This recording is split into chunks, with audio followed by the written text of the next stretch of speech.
How would you feel if someone from a distant land arrived and started making rules about how you should live your life? What if they decided how you should run your family, or even what to believe? Frustrating and unfair, isn't it? That's exactly how many Indians felt in 1857 under British rule. This growing frustration and anger lead to a major turning point in our history, the Revolt of 1857, also known as the First War of Independence.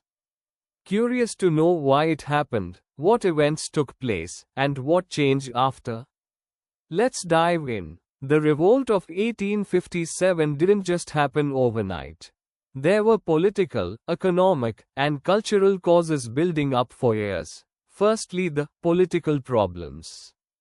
The British reduced the power of kings, queens, and nawabs. Rulers like Rani Lakshmibai of Jhansi and Nana Sahib fought to secure their rights, Lakshmibai for her adoptive son's throne and Nana Sahib for his father's pension. In Awadh, the British said the region was poorly managed, and took control of it in 1856 under Governor-General Dalhousie. Even the Mughal dynasty was sidelined. Bahadur Shah Zafar was told he'd be the last Mughal king, and his descendants would only be called princes. Then the economic problems, which were as follows. Firstly, farmers and zamindars struggled under high taxes and harsh revenue collection methods. Many lost their lands to moneylenders. Indian sepoys in the British Army were unhappy with low pay, poor working conditions, and new rules forcing them to serve abroad, which went against their religious beliefs. Other problems were cultural problems. The British passed laws like banning sati and encouraging widow remarriage, which some Indians saw as interference in their traditions. In 1850, a law made it easier for Indians to convert to Christianity and inherit property. This made people believe the British wanted to destroy their religion and culture. The greased cartridges for new rifles, said to contain cow and pig fat, which angered both Hindus and Muslims. The anger bubbling across the country finally erupted in 1857. Now that we understand why the revolt happened, let's explore how it all began. It all started with a brave soldier, Mangal Pandey, who was hanged on April 8, 1857. For attacking British officers in Barakpur. Soon after, on May 9, 1857, 85 sepoys in Meerut refused to use the cartridges. They were punished with dismissal and a 10-year jail sentence. The next day, on May 10, sepoys freed their jailed comrades, attacked British officers, and declared war. The rebellion quickly spread to cities like Delhi, Kanpur, Lucknow, and Jhansi. With the revolt spreading rapidly, let's meet the leaders and heroes who guided it. This was no small uprising, it united people from all parts of society. Delhi. The sepoys crowned Bahadur Shah Zafar as their leader. He wrote letters urging other rulers to join the fight. Kanpur. Nana Sahib expelled the British and declared himself Peshwa. Lucknow. Begum Hazrat Mahal played a key role, supporting her son, Birjis Qadar, as the new Nawab.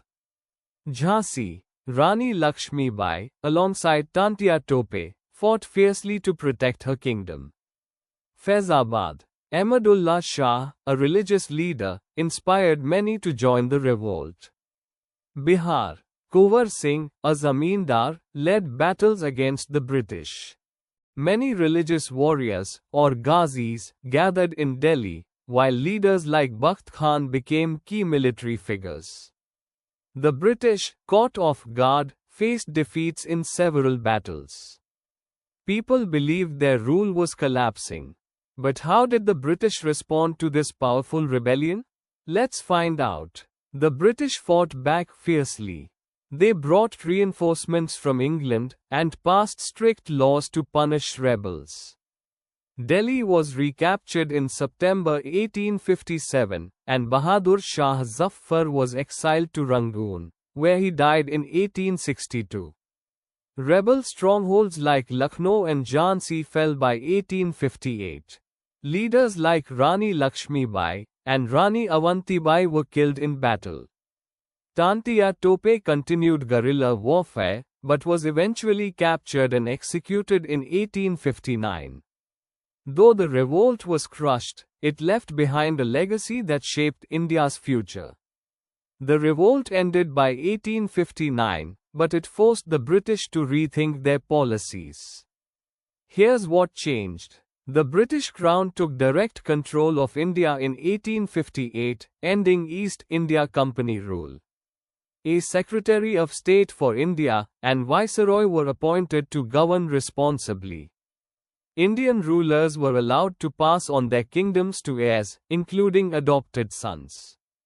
The army was restructured, with more European soldiers and fewer Indians. Recruits now came mainly from Sikhs, Gurkhas, and Pathans, avoiding regions like Awadh and Bihar. The British promised to respect Indian traditions and support landlords and zamindars. Although the revolt failed, it sowed the seeds for India's independence movement. Finally, let's recap the important dates and events we've learned today. Here are some key dates. 1801. Subsidiary alliance imposed on Awadh. 1850. Law passed to ease conversion to Christianity. 1856. Awadh annexed, Bahadur Shah Zafar declared the last Mughal king. May 1857. The revolt began, September 1857. Delhi was recaptured. 1858. British Parliament transferred power from the East India Company to the Crown. 1862. Bahadur Shah Zafar died in exile. Before we wrap up, let's reflect on what we've learned. So, what did we learn today? The revolt of 1857 was India's first large-scale fight for freedom. It united kings, soldiers, farmers, and everyday people against a common enemy. While the revolt didn't succeed, it changed how India was governed and inspired future freedom fighters. We hope that you have understood the topic. You can now study chapter notes, watch video lectures, and solve MCQ tests of this chapter on EduRev to ensure you score well in your school exams. And that's not all. You also get amazing courses for maths, science, English, Hindi, and much more for class 8. Thank you.